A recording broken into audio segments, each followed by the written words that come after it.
Hello friends, जय माता दी। कैसे हैं आप सब दोस्तों। शारदीय नवरात्र है, 5वां दिन और मां स्कंद माता को प्रणाम करते हुए आइए श्रद्धा भाव पूर्ण होकर मां देवी दुर्गा के स्कंद माता स्वरूप का ध्यान करते हुए आगे बढ़ते हैं।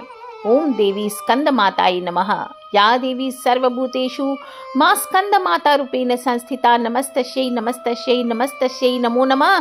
कहते हैं कि इनकी कृपा से मूड भी ज्ञानी हो जाता है और प्राचीन कथाओं के अनुसार तारकासुर नाम के एक राक्षस ब्रह्मा जी को प्रसन्न करने के लिए कठोर तपस्या कर वह जब ब्रह्मा जी से वरदान मांगते हुए उसने अमर हो जाने का वरदान मांगा, तब ब्रह्मा जी ने उसे समझाया कि इस धरती पर जिसने भी जन्म लिया उसे मरना ही है। तो निराश होकर उसने ब्रह्मा जी से कहा कि प्रभु ऐसा वर दें कि भगवान शिव के पुत्र के हाथों ही मेरी मृत्यु हो।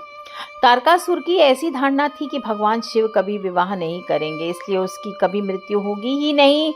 फिर उसने लोगों पर हिंसा करना शुरू कर दिया और तारकासुर के अत्याचारों से परेशान होकर सभी देवता भगवान शिव के पास पहुंचे। तारकासुर से मुक्ति दिलाने की प्रार्थना की। तब शिव जी ने पार्वती माँ से विवाह किया और कार्तिकेय के पिता बने और बड़े होने के बाद कार्तिकेय ने तारकासुर का वध किया।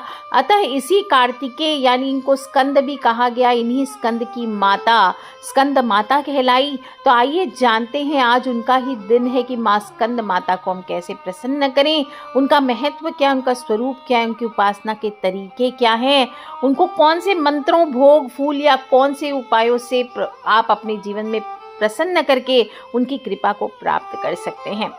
दोस्तों, माँ स्कंद माता न केवल देवी दुर्गा के 9 रूपों में पंचम रूप है, बल्कि माँ पार्वती का ही स्वरूप है। कार्तिकेय की माता है और माँ स्कंद माता 4 भुजाओं वाली है। उनके हाथों में कमल, त्रिशूल और स्कंद हैं।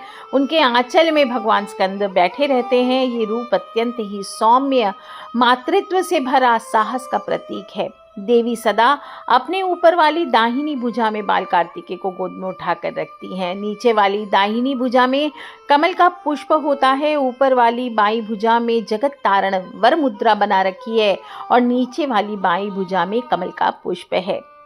देवी स्कंद माता का वर्ण पूर्णतः शुभ्र है, अर्थात मिश्रित है। ये कमल के आसन पर विराजमान है और इसीलिए इन्हें पद्मासना विद्या वाहिनी दुर्गा भी कहा गया है। माँ की सवारी सिंह है और देवी स्कंद माता की साधना का संबंध बुध ग्रह से होता है।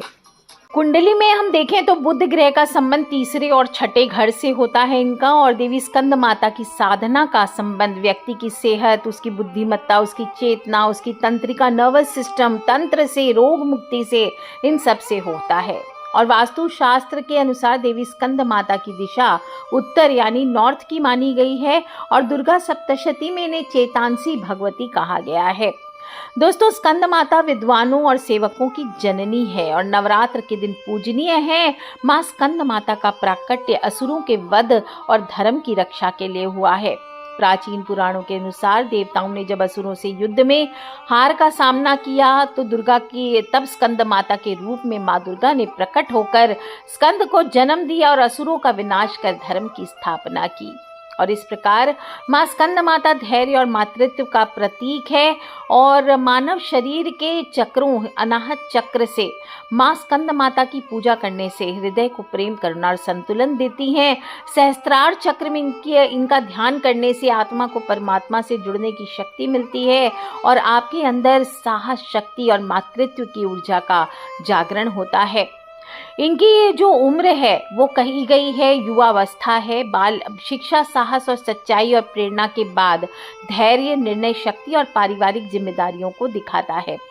माँ स्कंद माता की पूजा करने से मनुष्य को जीवन में बहुत सारे लाभ मिलते हैं। धन, अच्छा स्वास्थ्य, पैसा, सुख, ये तो घर में आता ही आता है। साथ ही साथ सुख, शांति और समृद्धि आती है। आपके अंदर धैर्य आता है। पेशेंस की कमी है तो पेशेंस बढ़ता है, मानसिक शक्ति बढ़ती है, स्थिरता मिलती है, आपके चक्रों का संतुलन होता है, आत्मा की शुद्धि होती है और परिवार और बच्चों के प्रति प्रेम बढ़ता है। आज के युग में जब माताएं विमुख हो रही है बच्चों से, उनके लिए बहुत बहुत ज़रूरी है। और ओम देवी स्कंद माताए नमः नवरात्र में 5वें दिन आपको 108 बार कम से कम इसका जाप करना चाहिए। ओम देवी स्कंद माताए नमः, ओम देवी स्कंद माताए नमः, ओम देवी स्कंद माताए नमः, और स्कंद माता मनुष्य से माता पिता की भूमिका को संबोधित करते हैं। स्कंद माता की पूजा का श्रेष्ठ समय दिन का दूसरा प्रहर होता है, यानी दोपहर का समय। इन्हें चंपा के पुष्प, कांच की हरी चूड़ियाँ, मूंग सी बनी मिठाइयाँ ये बहुत प्रिय है। और सबसे ज़्यादा श्रेष्ठ उन लोग के लिए जो मैनेजमेंट से रखते हैं, MBAs हैं, बिजनेस में हैं, बैंकिंग में हैं, फिनेंस में हैं, इन सब के लिए बहुत ही चमत्कारी सिद्ध होती है। रोगों से मुक्ति मिलती है, व्याधियों का अंत होता है। और कमल का फूल आज के दिन माँ को अवश्य चढ़ाना चाहिए और गरीबों को और बच्चों को भोजन या वस्त्र देना चाहिए। माँ को हल्की गुलाबी और पीले रंग के वस्त्र और पुष्प अर्पित करें। गाय, दूध और खीर का भोग लगाएं। घर के ईशान कोण में आप हरे वस्त्र पर देवी स्कंद माता का चित्र स्थापित कर उनका पूजन कर सकते हैं दशोपचार, या फिर आपने जो ऑलरेडी स्थापना की है वहीं पर माँ दुर्गा के सामने आप स्कंद माता का ध्यान करके ओम देवी स्कंद माताय नमः ऐसा भाव करके आप उनका आवाहन करके आप पूजन करें। कांसे के दिए में गाय के घी का दीपक करें, सुगंधित धूप करें। अशोक के पत्ते आज के दिन चढ़ाने चाहिए माँ दुर्गा को। गौ लोचन से तिलक करना चाहिए। मूंग के हलवे का भोग लगाना चाहिए और ओम स्कंद माता दिव्यै नमः, ओम स्कंद माता दिव्यै नमः इस मंत्र का आप जाप करें। माँ का जो श्रृंगार है वो सोने या चांदी के हल्के आभूषण माँ को धारण कराना चाहिए और मुख रचना कमल के पुष्प लगाने चाहिए। कमल के फूल और दीपक से पूजा के स्थल को भी सजाना चाहिए और शुद्ध शाकाहारी भोजन या फिर आप फलाहार करें तो ये श्रेष्ठ रहता है। माँ को भी वही भोग दे और स्वयं भी वही लेना चाहिए। आज के दिन आप हरा कलावा, एक हरा धागा लेकर के उससे भी उपाय कर सकते हो। उसको शुद्धिकरण करके ओम स्कंद माताय नमः, ओम स्कंद माताय नमः, ओम स्कंद माताय नमः ऐसा बोल करके उसमें आप चाहे तो बड़ा धागा लेंगे तो 108 गांठ, नहीं तो 51, 21, 7 जितनी भी आपकी इच्छा हो उतनी गांठ लगाकर आप अपने संतान के हाथों में या गले में उसको धारण करा सकते हैं। भक्ति में मनोयोग लाएं और माँ की कृपा मांगे। के दिन रोगों से मुक्ति हेतु 6 हरे गोल फल या फिर 1 गड्डी पालक लेकर के अपने संतान के ऊपर से आपको उल्टी दिशा में घुमाना है और फिर गौ माता को उसको खिला देना चाहिए। आप चाहें तो किसी कन्या को आप ये पालक भेंट कर सकते हैं। अगर कोई काम करने आते हैं आपके घर के आसपास कोई पड़ोस में है तो आप उनको भी बच्ची को दे सकते हैं और या फिर गाय को आप खिला सकते हैं। और बता दूं आपको, अगर घर में नकारात्मक ऊर्जा है तो यही पालक से आप बहुत सारे उपाय भी कर सकते हैं, टोटके कह सकते हैं आप इनको। 7 या 9 ताजे हरे पालक के पत्ते आपको लेने हैं, साफ पानी में धो लीजिए और फिर घर का जो मेन गेट है, घर के मुख्य द्वार पर एक लाल रंग का कपड़ा बिछाकर उसके ऊपर पालक रख दीजिए। रात्रि के समय आपको ये कार्य करना है 10 से 10:30 बजे के बीच में। फिर वहीं पर आपको एक घी का दीपक जला देना है और ओम त्र्यंबकम यजामहे सुगंधिम पुष्टिवर्धनम, ओम त्र्यंबकम यजामहे सुगंधिम पुष्टिवर्धनम उर्वारुक्मे बंधनान मृत्योर्मुक्षीमामृतात्, ओम त्र्यंबकम यजामहे सुगंधिम पुष्टिवर्धनम उर्वारुक्मे बंधनान मृत्योर्मुक्षीमामृतात्, ओम त्र्यंबकम यजामहे सुगंधिम पुष्टिवर्धनम उर्वारुक्मे बंधनान मृत्योर्मुक्षीमामृतात्। इस तरह से आपको 21 बार जाप करनी चाहिए और अगले दिन सुबह आप उस पालक को घर के बाहर किसी पेड़ के पास आप फेंक दीजिए। गौ माता वगैरह आती है तो उसको खिला दीजिए या किसी को आप दे सकते हैं। दोस्तों, आप चाहे तो एक पालक का बंडल को हरे धागे से बांधकर एक तांबे की थाली में रख दीजिए। अगर कोई बहुत आपके घर में बहुत दिन से बीमार है, आपको लगता है कि ठीक ही नहीं पा रहा है, तो आपको 7 दिन तक रोज, उसके बाद रोज सुबह ओम रीम सोम स्वास्थ्याय नमः, ओम रीम सोम स्वास्थ्याय नमः, ओम रीम सोम स्वास्थ्याय नमः ये आपको 11 या 21 बार बोलना है और सारी पालक आपको एक जगह करते जानी है रोज। और फिर इसके बाद 7वें दिन ये सारी पालक को मिला करके आपको किसी मिट्टी में दबा देना है या नदी में प्रवाहित कर देना है। और आप चाहें तो ये पालक प्रतिदिन, अगर लगे कि रखने से सड़ जाएगा तो आप इसको प्रतिदिन आप बहा भी सकते हैं कहीं जल में, या किसी आप गरीब को आप दान कर दीजिए, किसी कन्या को दान कर दीजिए या आपके शरीर या गौ माता को खिला दीजिए। शरीर के अंदर की बुरी ऊर्जा को खत्म करता है।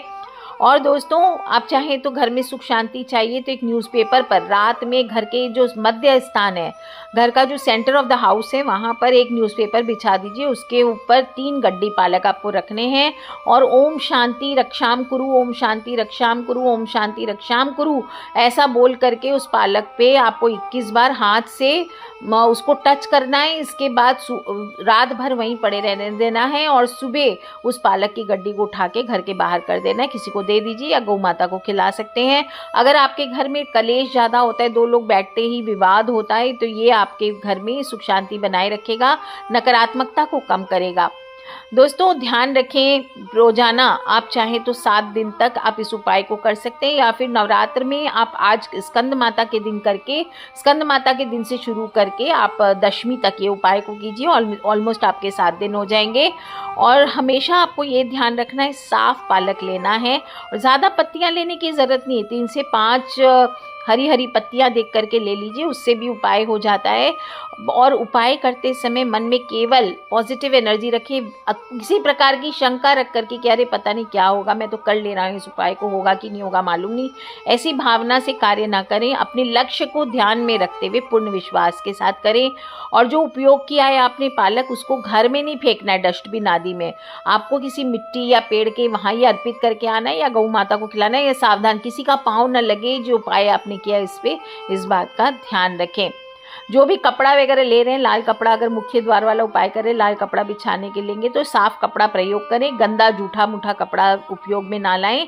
और पूर्ण विश्वास के साथ करने से दोस्तों आजमाया गया उपाय है, पूर्ण प्रभावी है, अवश्य करें। और आपको लगता है कि आपके घर में कोई भी आपके फ्रेंड्स, फैमिली, मम्मी पापा, भाई बहन, बच्चे, सभी लोग जो हैं उन कोई भी परेशान है, आपके जो सर्कल है, फ्रेंड सर्कल, वहाँ पे कोई परेशान है, तो उन सभी से इस वीडियो को अवश्य शेयर करें, क्योंकि हमें नहीं पता कौन सा उपाय कब किसकी लाइफ बदल दे। ज़्यादा से ज़्यादा कुछ करें ना करें, ओम देवी स्कंद माताए नमः, ओम देवी स्कंद माताए नमः, इस प्रकार से जाप करें। दोस्तों स्कंद माता को थोड़ा सा भोग अवश्य लगाएं। आज के दिन मूंग का हलवा बना सकते हैं या नॉर्मल हलवा बना के, या आप कोई भी फलाहारी का भोग लगाइए, माँ को पेड़े आदि का भोग लगाइए। आपके जीवन में सुख, संतुलन, मातृत्व का प्रेम और आध्यात्मिक उन्नति आएगी। आपके जीवन में ढेर सारी सकारात्मक ऊर्जा आएगी और आपके परिवार में भक्ति शक्ति में वृद्धि होने वाली है। आज के लिए इतना ही दोस्तों। खिलखिलाते रहे, मुस्कुराते रहे। मैंने कोशिश की है बताने की, कुछ छूट गया हो तो आप मुझे लिख करके अवश्य पूछ लें। खिलखिलाते रहे, मुस्कुराते रहे। Take care friends, love you all. जय माता दी, बम बम भोलेनाथ की जयकारा, शेरावाली दा बोल सांचे दरबार की जय। बोलिए हर हर हर महादेव शंभो।